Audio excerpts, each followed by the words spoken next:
In the silence of the night, when the world grows still and the stars illuminate the heavens above, there exists a book that has guided humanity for over 14 centuries. It is a book that has been memorized by millions, recited in countless prayers, and treasured in the hearts of believers across every corner of the earth. It is a book unlike any other, for it is the very word of Allah, the creator of all that exists. This is the Quran, the final revelation, the book of guidance, the light that illuminates the path of the believer. And tonight, we embark on a journey together to discover its full story. From the moment its first words descended upon the heart of Prophet Muhammad, peace and blessings be upon him, to its miraculous preservation across the ages, and its profound impact on the lives of those who open their hearts to its message. So, let us begin this journey together, and may Allah open our hearts to the beauty and wisdom of His book. Before we can fully appreciate the magnificence of the Quran, we must first understand the world into which it was revealed. The Arabian Peninsula in the 7th century was a land shrouded in spiritual darkness. The Arabs of that time, despite their mastery of the Arabic language and their rich poetic traditions, had strayed far from the path of their forefather Ibrahim, peace be upon him. Idol worship had become deeply entrenched in their society. The Kaaba in Mecca, which had been built by Ibrahim and Ismail, peace be upon them both, as a house of worship for the one true God, had become a sanctuary filled with hundreds of idols. The Arabs would worship these statues of stone and wood, seeking blessings from objects that could neither hear nor respond, that could neither benefit nor harm. Beyond the corruption of their spiritual beliefs, the society was plagued with moral decay. Tribal rivalries led to endless bloodshed, with generations locked in cycles of revenge and warfare. The strong oppressed the weak, the wealthy exploited the poor, and women were treated as property, with newborn daughters sometimes buried alive out of shame and fear of poverty. Honesty in trade was rare, and justice was available only to those who had power or could afford to buy it. This was the period known as the Jahiliyyah, the age of ignorance. And yet, even in this darkness, there were those who searched for the truth, who felt in their hearts that there must be something more than the hollow worship of lifeless idols. Among these seekers of truth was a man named Muhammad ibn Abdullah. Born in Mecca in the year 570 CE, he was orphaned at a young age, losing his father before his birth and his mother when he was just 6 years old. He was raised by his grandfather and then by his uncle Abu Talib, who cared for him and protected him throughout his life. Even as a young man, Muhammad stood apart from those around him. He never worshipped idols, never drank alcohol, never engaged in the immorality that was common in his society. He was known among his people as Al-Amin, the trustworthy, and Al-Sadiq, the truthful. Merchants would entrust him with their goods, knowing that he would deal honestly and fairly. Those in dispute would seek his wisdom, knowing that he would judge with justice and compassion. He married Khadijah, a noble and wealthy woman who had recognized his exceptional character when he worked for her in trade. Their marriage was one of profound love and mutual respect, and she would become his greatest supporter in the years to come. As Muhammad approached his 40th year, something began to stir within his heart. The moral corruption he witnessed around him weighed heavily upon his soul. He felt a deep need to withdraw from the noise and distraction of Meccan society, to seek solitude and contemplation. And so he began to retreat to a small cave on a mountain called Jabal al-Nur, the Mountain of Light, located a few miles outside of Mecca. The cave was called Hira, and there, in its quiet darkness, Muhammad would spend nights and sometimes weeks in deep reflection and worship. He would gaze upon the stars, contemplate the wonders of creation, and search within his heart for the truth that his soul yearned to find. Little did he know that within this humble cave, the course of human history was about to change forever. It was in the month of Ramadan, in the year 610 CE, when Muhammad, peace and blessings be upon him, was 40 years old. He had retreated once again to the Cave of Hira, carrying provisions for several nights of solitary worship and contemplation. The Arabian desert stretched out below him, the lights of Mecca flickering in the distance, and above him, the vast canopy of stars bore witness to the magnificent moment that was about to unfold. On this particular night, a night that would come to be known as Laylatul Qadr, the night of decree, the heavens themselves were in motion. According to Islamic tradition, on this blessed night, the entire Quran was brought down from the preserved tablet, the Law al-Mahfuz, to the lowest heaven, from where it would be revealed to Prophet Muhammad, piece by piece, over the course of 23 years. As Muhammad sat in the darkness of the cave, lost in contemplation, the silence was suddenly shattered by a presence of overwhelming power and majesty. The angel Jibreel, peace be upon him, appeared before him in his true form, filling the entire cave with his radiant presence. This was the same angel who had brought divine revelation to all the prophets before, including Ibrahim, Musa, and Isa, peace be upon them all.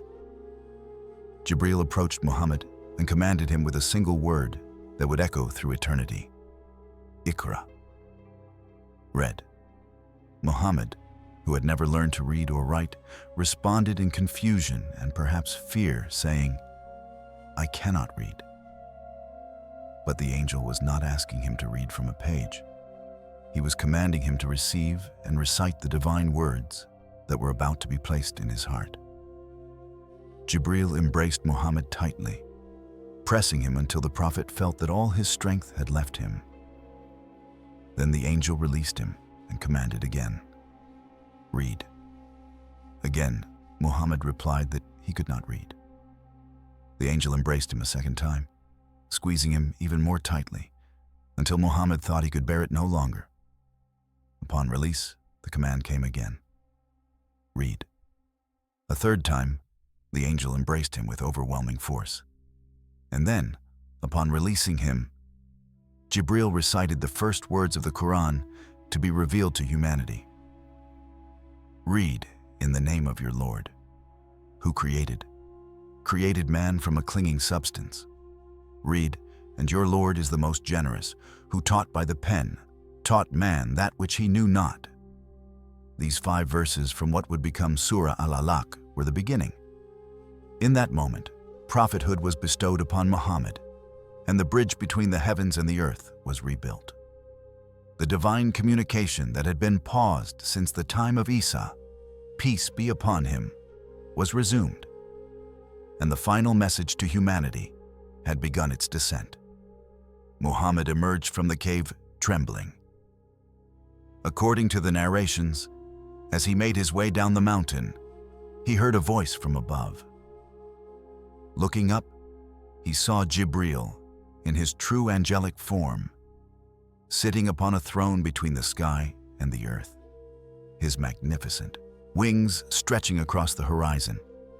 Terrified and overwhelmed, Muhammad rushed home to his wife Khadijah. "Cover me, cover me," he cried out as he entered, his body shaking uncontrollably. Khadijah wrapped him in blankets and held him close, comforting him until his trembling subsided. When he was finally able to speak, Muhammad told Khadijah everything that had happened in the cave. He expressed his fear, wondering if something harmful had befallen him. But Khadijah, with the wisdom and faith that defined her character, immediately reassured him. "Never," she declared with certainty. "By Allah, Allah would never disgrace you. You maintain the ties of kinship. You speak the truth. You bear the burdens of others. You help the destitute. You honor your guests. And you assist those in need. Allah would never abandon someone who does so much good. To further confirm what had occurred, Khadija took her husband to her cousin, Waraka ibn Nawfal. Waraka was an old man who had studied the scriptures of the Jews and Christians. He had rejected idol worship and had been waiting, as the ancient scriptures indicated, for the coming of a final prophet. When Muhammad described his experience in the cave, Waraka recognized the significance immediately. "This is the Namus," he said, using the term for the angel of revelation, the same who came to Musa. "How I wish I were young and could live to see the day when your people will drive you out." Muhammad was surprised. "Will they really drive me out?" he asked. Waraka nodded solemnly. "Yes. No man has ever brought something like what you have brought except that he was treated with hostility. If I live to see that day, I will support you with all my strength." Waraka passed away shortly after, but his words proved prophetic. The mission that began in the Cave of Hira would indeed bring persecution and hardship, but it would also bring guidance and mercy to all of humanity. After that first momentous night, the revelation continued to come to Prophet Muhammad, peace and blessings be upon him, over the course of the next 23 years until his death in 632 CE. But the manner in which revelation descended was not always the same. The prophet described several ways in which he would receive the divine words. Sometimes, the revelation would come like the ringing of a bell, a sound that resonated through his entire being. The prophet described this as the most difficult form of revelation to receive. The experience was so intense that even on the coldest days, sweat would pour from his forehead. If he was riding a camel when this form of revelation came, the animal would be forced to kneel under the weight of what was descending upon its rider. At other times, Jibreel would appear in the form of a man and speak to the prophet directly. The companions sometimes witnessed this, though they could not always recognize Jibreel. It is reported that Jibreel would sometimes appear in the likeness of a companion named Dihya al-Kalbi, who was known for his handsome appearance. On other occasions, strangers would approach the prophet with questions, and only after they departed would the prophet inform his companions that it was Jibreel who had come to teach them matters of the faith. The prophet was also taught that he should not move his tongue hastily when revelation was coming, trying to memorize the words before they were complete. Allah revealed in the Quran, "Move not your tongue with it to hasten with it. Indeed, upon us is its collection and its recitation. So when we have recited it, then follow its recitation." This reassured the prophet that Allah himself would ensure that every word was preserved in his memory. Each time revelation came, it brought with it a profound spiritual experience. The prophet would be completely absorbed in receiving the divine words, disconnected from everything around him. Upon its completion, he would recite what had been revealed to his companions, who would immediately commit it to memory and, in many cases, write it down on whatever materials were available. The revelation was not simply a transfer of words from the angel to the prophet.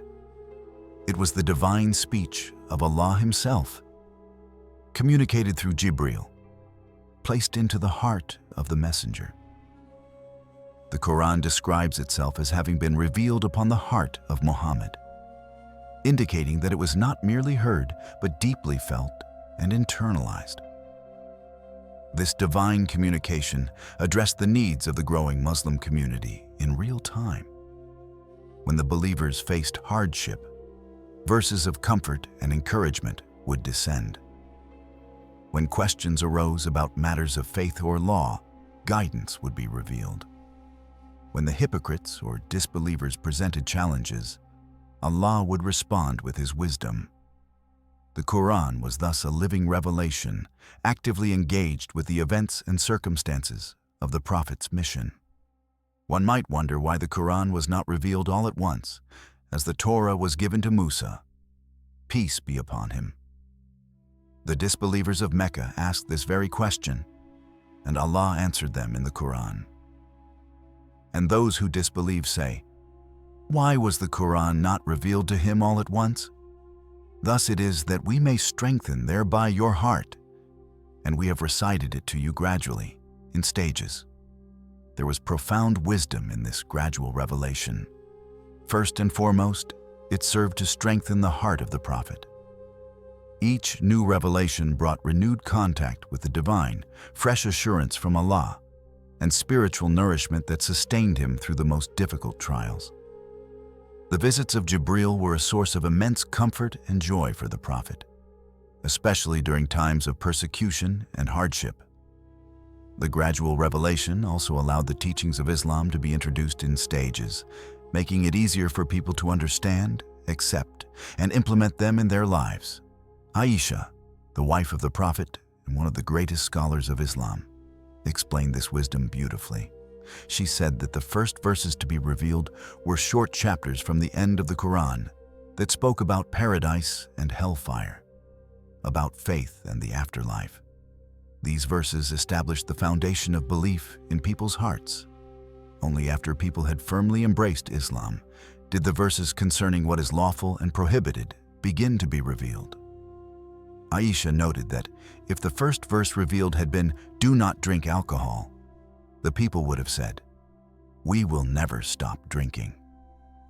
And if the first verse had been, "Do not commit adultery," they would have said, "We will never abandon this."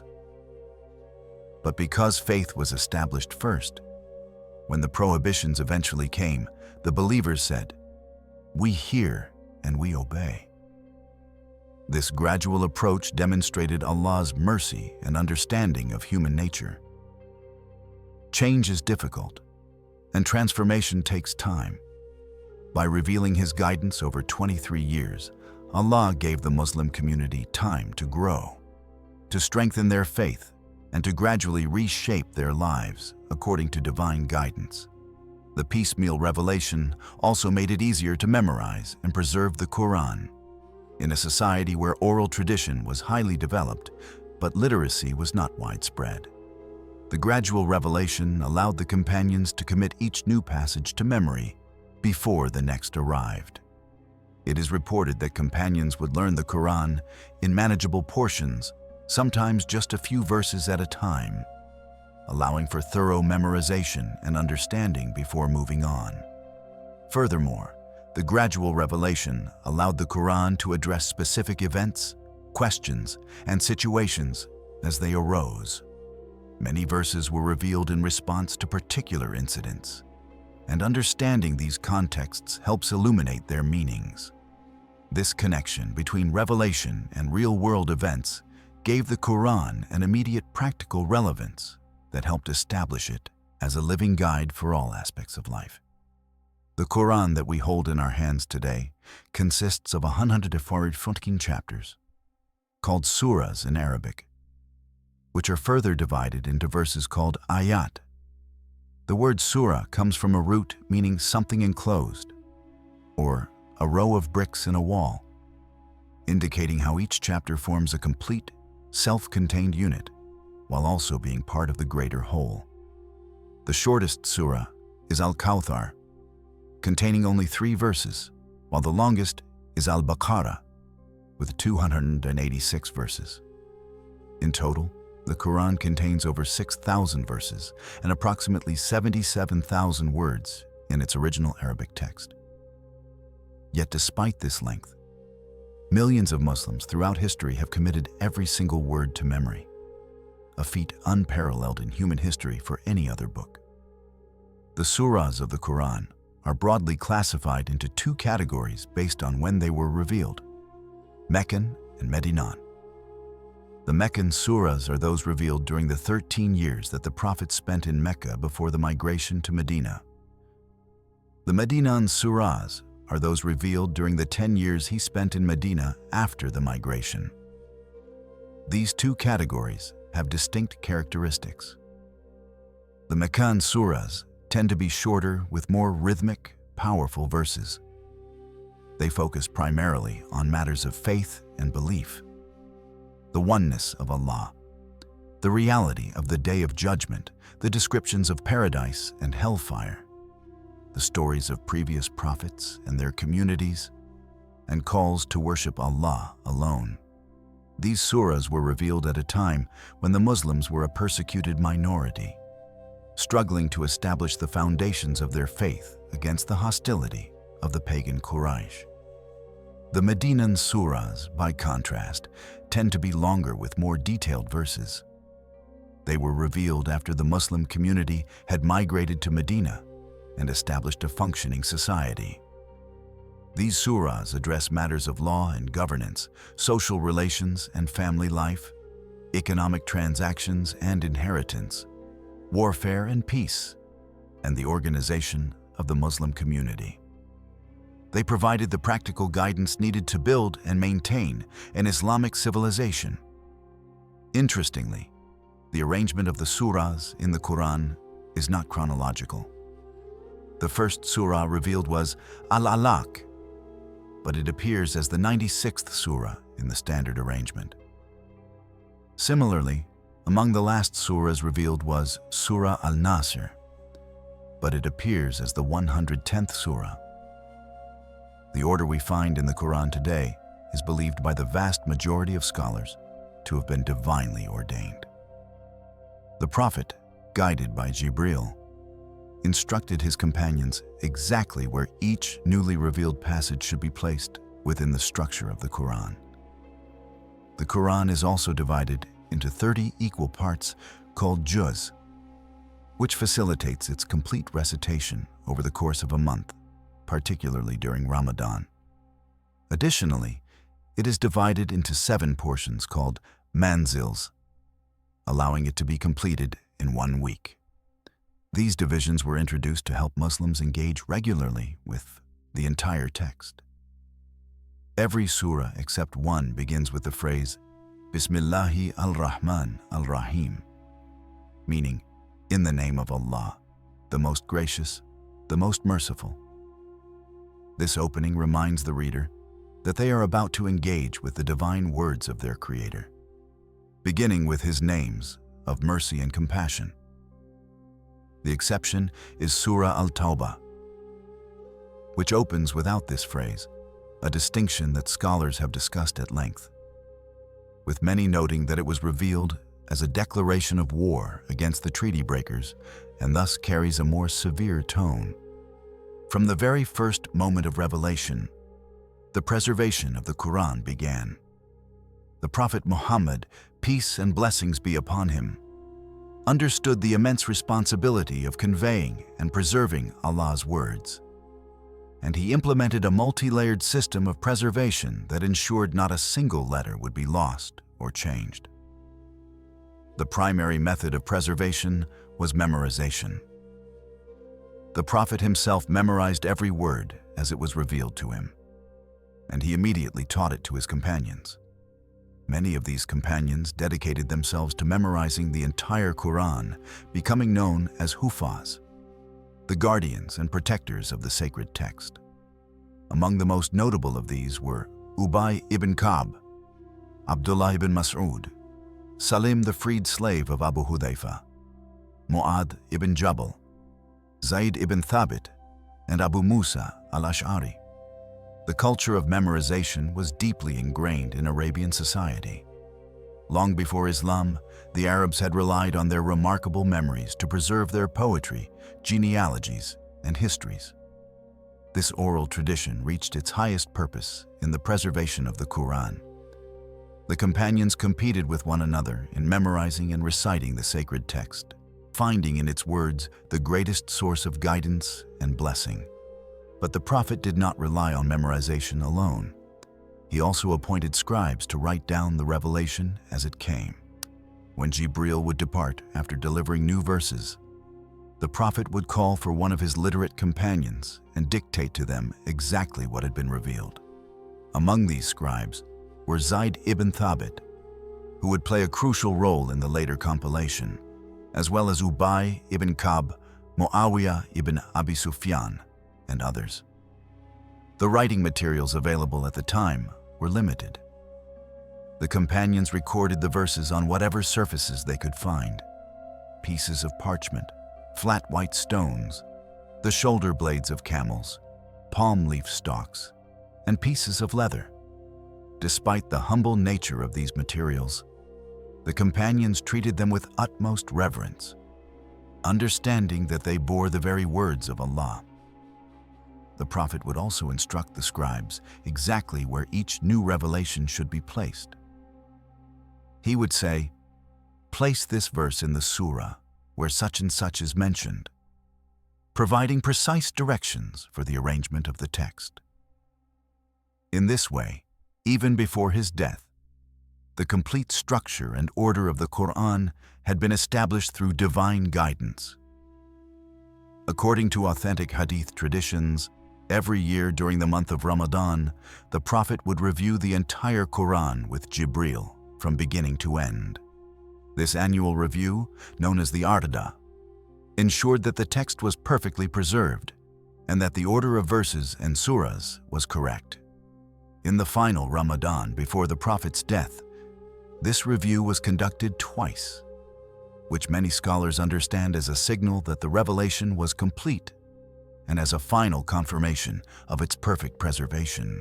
By the time of the Prophet's death in 632 CE, the entire Quran had been completely memorized by numerous companions and existed in written form on various materials in the possession of different individuals. Though it had not yet been compiled into a single bound volume, every word had been preserved with meticulous care, ready to be gathered and protected for all time. After the death of the Prophet Muhammad, peace and blessings be upon him, the Muslim community faced the immense task of continuing to preserve and protect the Quran for future generations.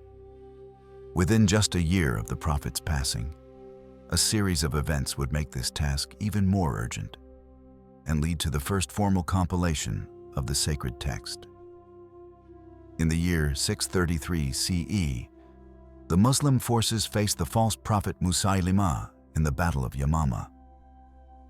This was a fierce and costly battle, and among the many Muslims who fell as martyrs were a significant number of companions who had memorized the entire Quran. Various historical reports differ on the exact number, with estimates ranging from 70 to over 300 Hufaz. The loss of so many guardians of the sacred text sent shockwaves through the community and raised immediate concerns about the preservation of the Quran.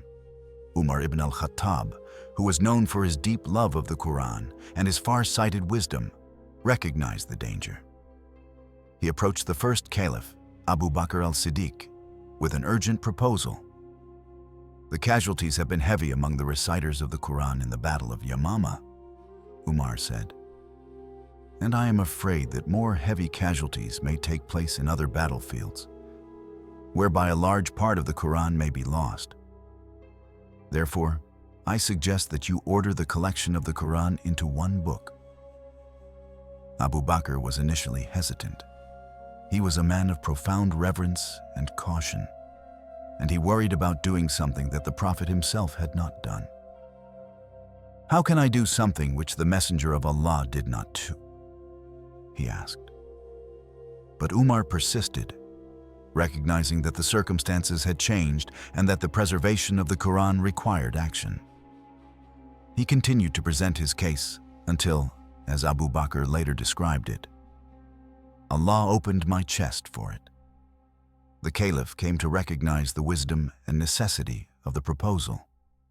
Abu Bakr then summoned Zayd ibn Thabit, one of the Prophet's closest companions and most trusted scribes. Zayd had several qualifications that made him uniquely suited for this monumental task. He was young and intelligent. His memory was sharp and reliable, He had served as the Prophet's primary scribe for the revelation, and he was one of those who had memorized the entire Quran. According to Islamic historical reports, Zayd was present during the final review of the Quran between the Prophet and Jibreel in the Prophet's last Ramadan, which would have given him direct knowledge of the complete and final arrangement of the text. When Abu Bakr explained the task, Zayd initially felt overwhelmed by its magnitude. "By Allah," he later recalled, "if they had asked me to move a mountain from its place, it would not have been harder for me than what they ordered me to do regarding the collection of the Quran." Despite his initial hesitation, Zayd accepted the responsibility. The methodology he employed was remarkably rigorous, ensuring that not a single error could enter the compiled text. He did not rely solely on his own memory, though it was impeccable. Nor did he simply copy from the written materials that existed. Instead, he implemented a system of verification that required multiple forms of evidence. For each verse to be included in the compilation, Zayd required 2 witnesses who could testify that they had personally heard that verse from the mouth of the Prophet himself, and that they possessed it in writing. This dual requirement of oral and written testimony ensured that nothing could be included that was not absolutely confirmed as authentic Quranic text. Zayd went throughout Medina, gathering the various written materials on which the Quran had been recorded. He collected from parchments, from stone tablets, from palm leaves, and from the memories of those who had memorized it. Piece by piece, verse by verse, he assembled the complete text. Throughout this process, Umar ibn al-Khattab assisted in verifying the authenticity of each verse. Together, they ensured that every letter was exactly as the Prophet had received it from Jibreel.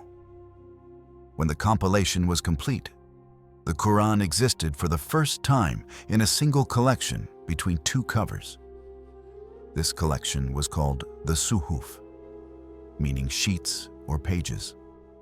Abu Bakr kept the Suhuf in his possession until his death, after which it passed to Umar, who was now caliph. When Umar was later martyred, the Suhuf was entrusted to his daughter Hafsa, one of the wives of the Prophet, who was known for her knowledge and piety. This first compilation under Abu Bakr was a momentous achievement. It gathered the scattered pieces into one unified whole, verified with the most stringent standards of authenticity, preserving for all time the exact words that had been revealed to the Prophet Muhammad. Peace and blessings be upon him. As Islam continued to spread rapidly across Arabia and beyond, reaching Persia, Egypt, Syria, and other lands, a new challenge emerged. The diverse peoples who embraced Islam came from different linguistic backgrounds, and variations in dialect and pronunciation began to appear in how different communities recited the Quran. During the caliphate of Uthman ibn Affan, the 3rd caliph, this issue came to a head. While the Muslims were engaged in military campaigns in Armenia and Azerbaijan, a respected companion named Hudayfa ibn al-Yaman observed something that deeply troubled him. He witnessed Muslims from Syria and Iraq disputing with one another over the recitation of the Quran, each group insisting that their reading was correct and the others was wrong. Alarmed by what he had seen, Hudayfa rushed back to Medina and went directly to Caliph Uthman. "O Commander of the Faithful," he urged with great concern, "save this nation before they differ about the book, as the Jews and Christians differed about their scriptures." Uthman immediately recognized the gravity of the situation. The unity of the Muslim community depended on having a single, standardized text of the Quran that all could agree upon. He sent a message to Hafsa, asking to borrow the Suhuf that had been compiled under Abu Bakr and had been in her safekeeping. Hafsa agreed, and the original compilation was brought to Uthman. The caliph then assembled a committee of distinguished companions to undertake the task of producing standardized copies from this original. At the head of this committee was once again Zayd ibn Thabit, whose experience and expertise were indispensable. Joining him were 3 men from the Quraysh tribe: Abdullah ibn al-Zubayr, Sa'id ibn al-As, and Abdul Rahman ibn al-Harith ibn Hisham. The inclusion of these Qurayshi members was deliberate. Uthman instructed the committee that if they encountered any disagreement with Zayd regarding the dialect or pronunciation of any word, they should write it according to the dialect of Quraysh, as the Quran had been revealed in their tongue. This instruction ensured linguistic consistency throughout the standardized text. The committee worked with the same meticulous care that had characterized the original compilation. They used the Suhuf of Abu Bakr as their master reference, cross-checking with the memories of the Huffaz and the written records that existed. When they had produced a complete and verified master copy, they then made several identical copies to be distributed to the major centers of the Islamic world. These copies were sent to Mecca, Medina, Kufa, Basra, and Damascus.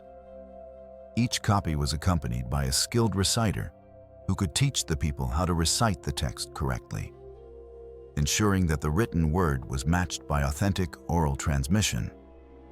With the distribution of these standardized copies, Uthman ordered that all other written materials containing Quranic text be destroyed. This was not an act of censorship, but of purification and unification. By removing all variant copies, potential sources of confusion and disagreement were eliminated. Muslims everywhere would now have access to identical copies of the sacred text, written in the same dialect and with the same arrangement of verses and chapters. The wisdom of Uthman's decision has been vindicated by history. From that day to this, Muslims across the world, speaking hundreds of different languages and living in vastly different cultures, read from the same Quran. A Muslim in Indonesia recites the same text as a Muslim in Morocco. A convert in America opens the same book as a scholar in Egypt. This remarkable uniformity, spanning 14 centuries and encompassing over 1 billion believers, is a testament to the success of the Uthmanic standardization. After the copies were distributed, Uthman returned the original Suhuf to Hafsa. It remained with her until her death. According to traditional accounts, it was subsequently burned by Marwan ibn al-Hakam, then governor of Medina, likely to prevent any future disputes about the text. However, by that time, the standardized copies had spread throughout the Muslim world and served as the basis for all subsequent copies of the Quran.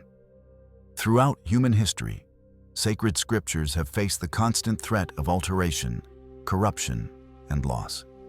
Previous revelations, including the Torah and the Gospel, underwent changes over time as they passed through human hands, were translated into different languages, and were copied by scribes who sometimes introduced errors or additions. But the Quran is different. Allah Himself made a promise regarding this final revelation, a promise that has been fulfilled in the most remarkable way. In Surah Al-Hijr, Allah declares, "Indeed, it is we who sent down the reminder, and indeed, we will be its guardian." This divine promise of preservation distinguishes the Quran from all previous scriptures. Allah did not entrust the protection of the Quran solely to human effort, though humans certainly played their role. Rather, He took upon Himself the responsibility of guarding His final message to humanity. The fulfillment of this promise is evident in multiple ways. First, there is the unbroken chain of oral transmission.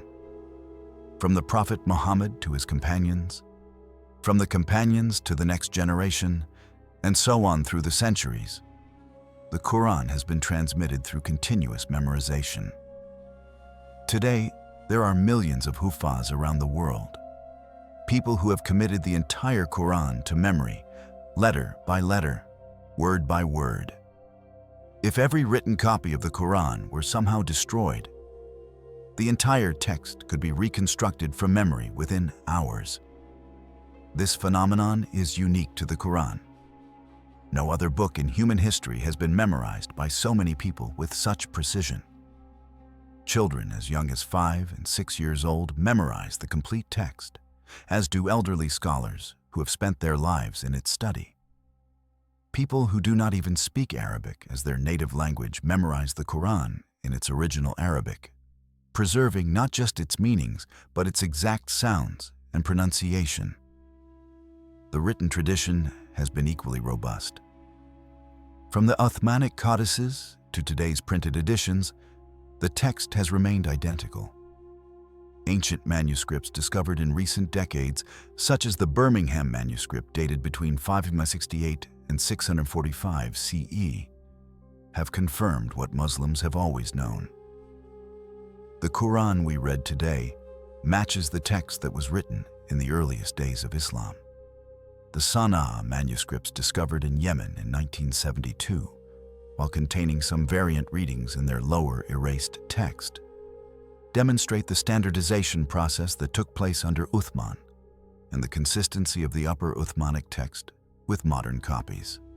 The classical scholar Fakhr al-Din al-Razi, writing in the late 12th and early 13th century, described the preservation of the Quran as one of its greatest miracles. He noted that the divine promise in Surah Al-Hijr had already stood the test of time for 6 centuries by his era. Now, more than 8 centuries later, the promise remains as strong as ever. The science of Quranic preservation, known as Ilm al-Qira'at, developed into a sophisticated discipline. Scholars meticulously documented the chains of transmission for each recitation, tracing them back through generations of reciters to the Prophet himself. The 10 canonical readings of the Quran, though they may vary slightly in pronunciation or minor word choices, all trace back to authentic transmissions from the Prophet and represent the diversity of ways in which he taught the Quran to his companions. Unlike other scriptures that went through councils, committees, and editorial processes over centuries, the Quran was fixed and preserved within a generation of its revelation. The process of compilation and standardization was completed under the direct supervision of the Prophet's closest companions, men who had heard the Quran directly from his blessed lips and who would have immediately recognized and rejected any alteration. This remarkable preservation is, for Muslims, a living miracle. It is proof that the Quran is indeed from Allah and that His word remains relevant and accessible for all humanity until the Day of Judgment. When the Quran was first revealed, it came to a people who were masters of the Arabic language. The Arabs of the 7th century may have been divided by tribal rivalries and lacking in political unity, but they were united in their love and mastery of eloquent speech.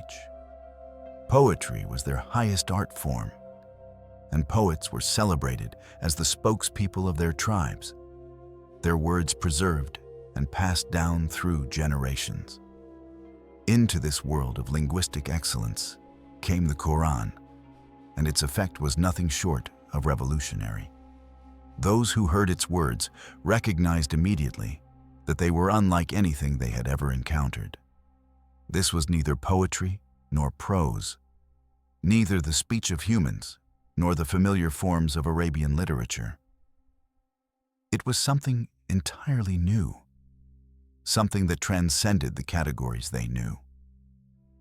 The Quran itself issued a challenge to humanity that remains open to this day.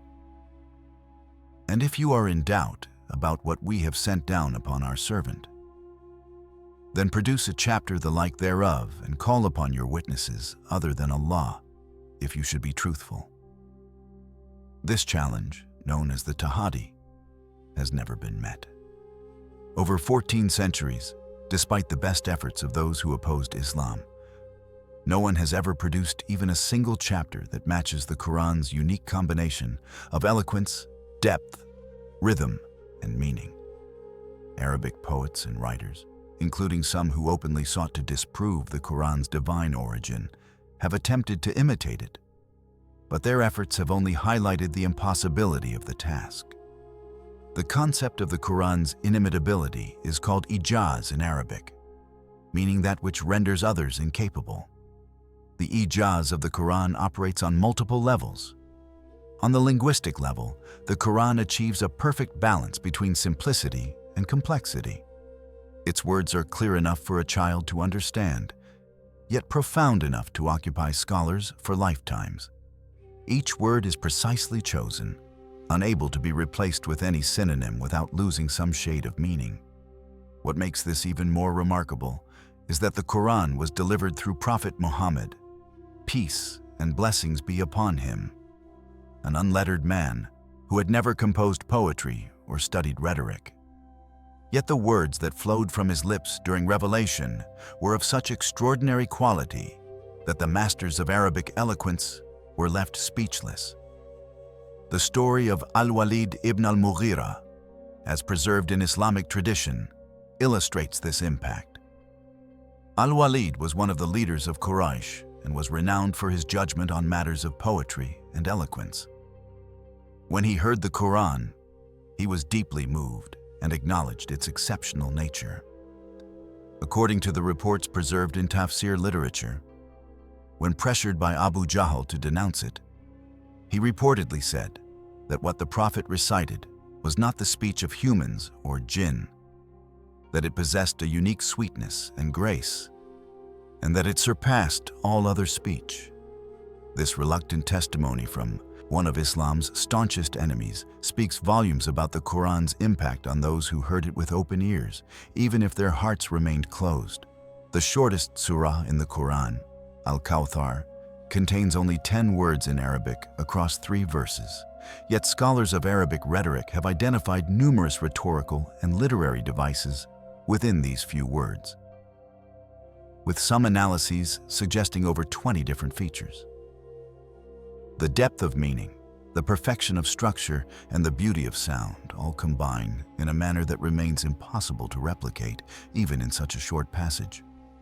Beyond its historical journey and literary magnificence, the Quran possesses a transformative power that has touched the lives of countless individuals throughout history and continues to do so today.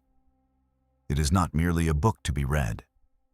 It is a guide to be lived, a companion to be cherished, and a source of healing for the soul. The Quran describes itself as guidance for those who are conscious of Allah, as a healing for what is in the hearts, and as mercy and good news for the believers. These descriptions are not merely metaphorical.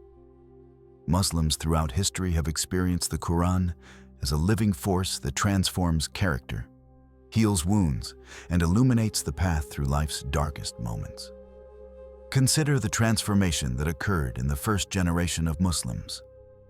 The Arabs of Mecca and Medina were transformed from worshiping idols to worshiping the one true God, from burying their daughters alive to honoring women as mothers, sisters, and daughters, from endless tribal warfare to brotherhood in faith, from dishonesty in trade to scrupulous fairness. This transformation was not achieved through political force or economic incentive. It was achieved through the power of the Quran's message entering human hearts. The Prophet Muhammad, peace and blessings be upon him, said, "The best of you are those who learn the Quran and teach it." This hadith points to the central role that the Quran should play in a Muslim's life. Learning the Quran is not merely an intellectual exercise, but a spiritual journey that brings one closer to Allah. Teaching it to others multiplies this blessing and creates a chain of continuous reward that extends even beyond one's death. The rewards for engaging with the Quran are immense. The Prophet informed us that whoever recites one letter of the Quran receives a reward that is multiplied tenfold. He clarified that Alif Lam Mim is not one letter, but 3, meaning that even reciting these 3 letters at the beginning of certain surahs brings 30 rewards. When one considers that the Quran contains over 320,000 letters, the opportunity for reward becomes staggering. The Quran will also serve as an intercessor on the Day of Judgment. The Prophet said, "Recite the Quran, for it will come on the day of resurrection as an intercessor for its companions." Imagine the honor of having the very words of Allah speak on your behalf before the Lord of all creation. Beyond the rewards of the hereafter, the Quran brings profound benefits in this life. Its recitation brings peace to the troubled heart. Its wisdom provides guidance for the perplexed mind. Its stories offer comfort and perspective during times of hardship.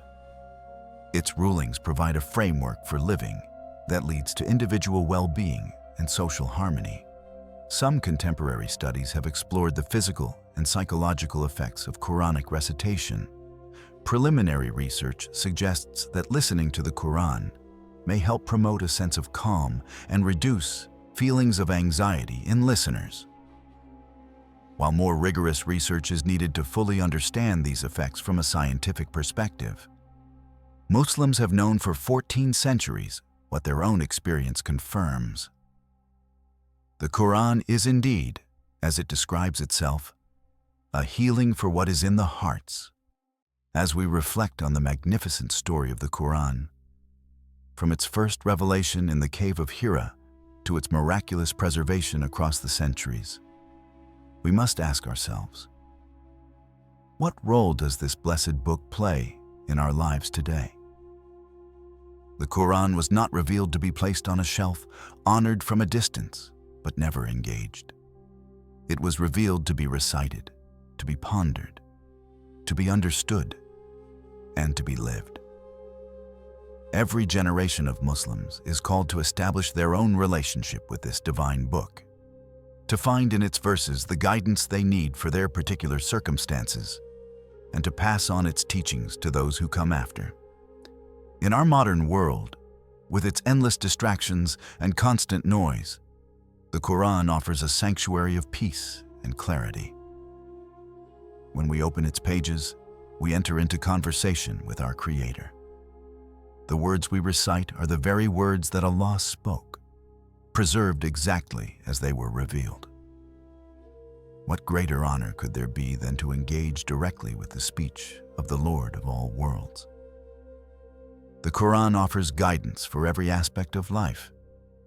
It teaches us how to worship Allah, how to treat our families, how to conduct our affairs, and how to prepare for the life to come. No matter what challenge we face, we can find in its pages wisdom that illuminates the path forward.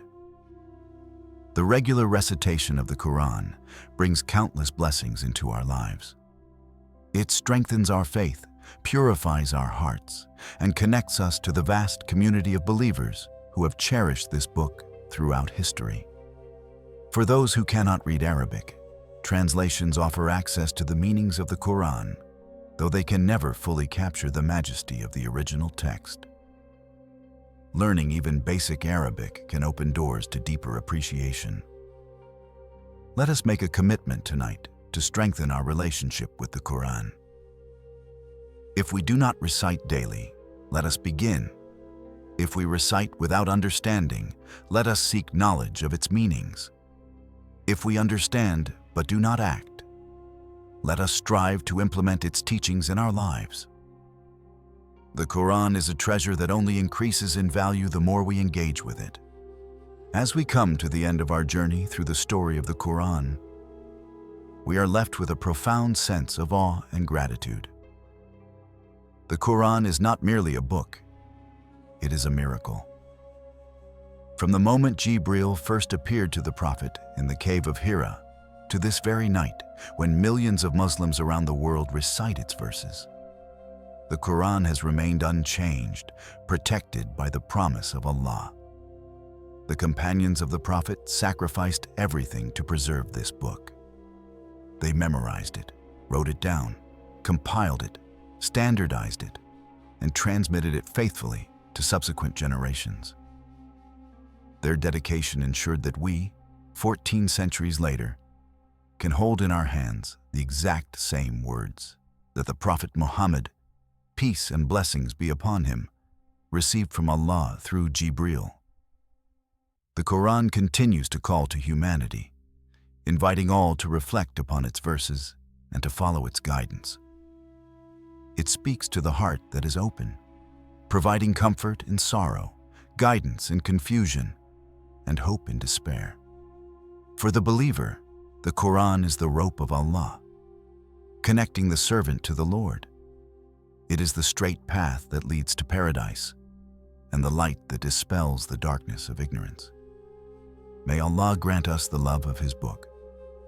May He make us among those who recite it regularly, who understand its meanings deeply, and who act upon its teachings faithfully. May the Quran be our companion in this life and our intercessor on the day of judgment. May we be raised on that day among those who honored the Quran and lived by its guidance. We ask Allah to accept this humble effort to share the story of His magnificent book. We hope this journey has deepened your appreciation for the Quran and inspired you to engage with it more deeply in your own life. Thank you for joining us tonight. If this story has touched your heart, we invite you to like this video and subscribe to our channel so you can join us for more journeys through the beautiful stories of our faith. Share this with your family and loved ones, so they too may benefit from learning about the full story of the Quran. May Allah bless you and your families, and may the Quran illuminate your hearts and guide your paths until you meet Him. Peace be upon you all,